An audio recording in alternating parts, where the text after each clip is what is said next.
जय हिंद साथियों, मैं विकास स्वागत करता हूं आप सबका अपने YouTube चैनल विकास एकेडमी पर। आज हम डिस्कस करने वाले हैं करंट अफेयर्स के इम्पोर्टेंट 10 क्वेश्चंस, फरवरी के करंट अफेयर्स के 10 इम्पोर्टेंट क्वेश्चंस की। तो देखते हैं पहले प्रश्न को। पहला प्रश्न है, किसे दुनिया का सबसे तेज डूबता शहर माना जाता है? हाल ही में एक रिपोर्ट आई है जिसमें बताया गया है कि सबसे तेज डूबता शहर कौन सा है। तो सभी लोग आंसर देंगे कौन सा है।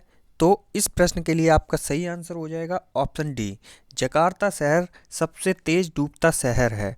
बात करें जकार्ता, तो जकार्ता इंडोनेशिया की राजधानी है और हर साल धीरे धीरे डूब रहा है। इसे दुनिया का सबसे तेज डूबता शहर माना जाता है। तो इसका आपका सही आंसर हो जाएगा ऑप्शन डी।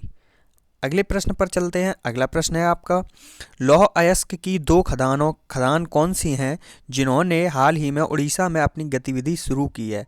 लौह अयस्क की दो खदानें जिन्होंने उड़ीसा में अभी अपनी गतिविधि शुरू की है, तो कौन सी खदानें हैं? सभी लोग आंसर बताएंगे। तो इस प्रश्न के लिए आपका जो सही आंसर हो जाएगा वो हो जाएगा सी, यानी कि ग्वाली और जिलिंग लैंग लोटा, ये दो खदानें हैं जिन्होंने अभी कार्य शुरू किया है।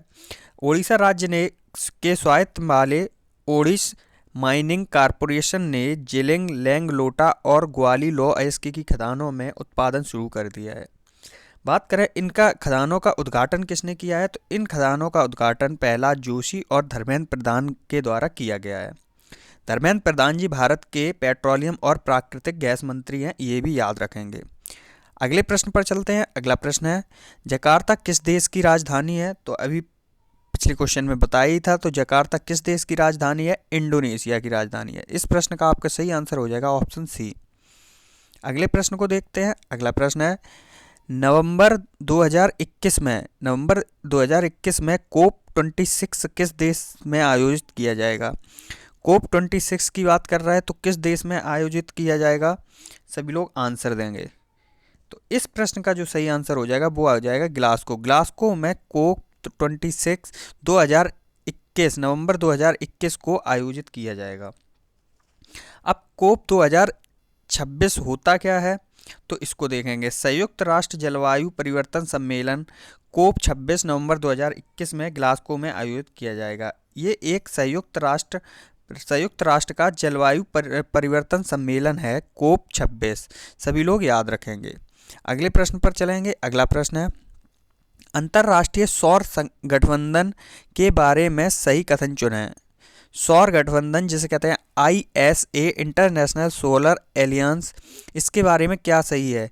यह 121 देशों का गठन है। यूरोपीय निवेश बैंक और एशियाई विकास बैंक के रूप में इसके क्रिएटेड भागीदार हैं। तो इस प्रश्न के लिए आपका जो सही आंसर हो जाएगा वो हो जाएगा ऑप्शन सी। ये दोनों ही सही हैं, याद रखेंगे सभी लोग।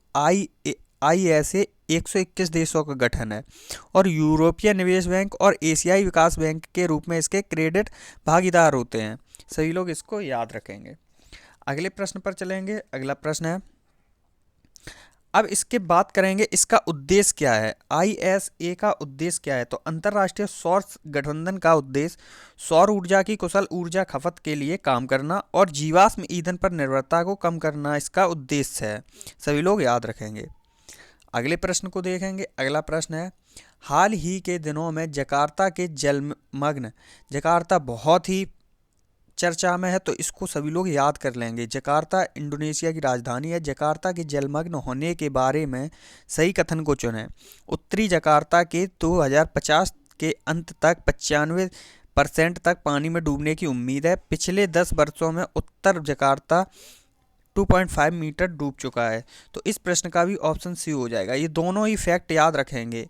क्वेश्चन पूछा जा सकता है कि जकार्ता कब तक 95% डूब जाएगा, तो 2050 तक इसके 95% पानी में डूबने की उम्मीद है। जकार्ता की बात करें तो ये हर साल 25 सेंटीमीटर पानी में डूबना जारी रहेगा, ऐसा रिपोर्ट में बताया गया है। जकार्ता के डूबने का प्रमुख कारण भूजल का अत्यधिक निष्कर्षण है, इसको भी याद रखेंगे। अगले प्रश्न पर चलते हैं। अगला प्रश्न है, बस्तर क्षेत्र में किस लौह अयस्क की किस्म पाई जाती है? बस्तर क्षेत्र में किस लौह अयस्क की किस्म पाई जाती है? तो इस प्रश्न के लिए आपका ऑप्शन सही हो जाएगा हेमाटाइट। हेमाटाइट जो है अयस्क लौह अयस्क है, इसका बस्तर क्षेत्र में इसकी किस्म पाई जाती है। दुर्ग बस्तर चंद्रपुर बेल्ट में अत्यंत उच्च श्रेणी का हेमाटाइट पाया जाता है। यह बस्तर क्षेत्र की पहाड़ियों बेलाडेला श्रेणी में स्थित है। बेलाडीला श्रेणी में स्थित है बस्तर क्षेत्र, सभी लोग याद रखेंगे। अगले प्रश्न पर चलेंगे। अगला प्रश्न है, इस वर्ष 2021 में ब्रिक्स सम्मेलन कहाँ पे, ब्रिक्स सम्मेलन की मेजबानी कौन सा देश करेगा?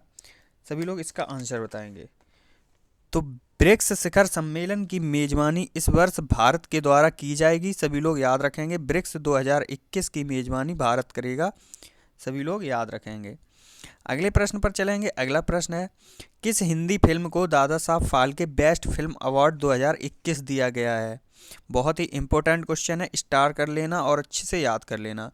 किस फिल्म को Dada Saheb Phalke best film award 2021 दिया गया है? तो इसका सही आंसर हो जाएगा तानाजी। तानाजी फिल्म को the best film Dada Saheb the best film award 2021 मिला है। तो ये आपके 10 अति महत्वपूर्ण करंट अफेयर्स के क्वेश्चन थे। जिसने भी चैनल को सब्सक्राइब नहीं किया है, चैनल को सब्सक्राइब कर लें, वीडियो को शेयर और लाइक ज़रूर कर दें। पढ़ते रहिए, मुस्कुराते रहिए। जय हिंद, सत श्री अकाल।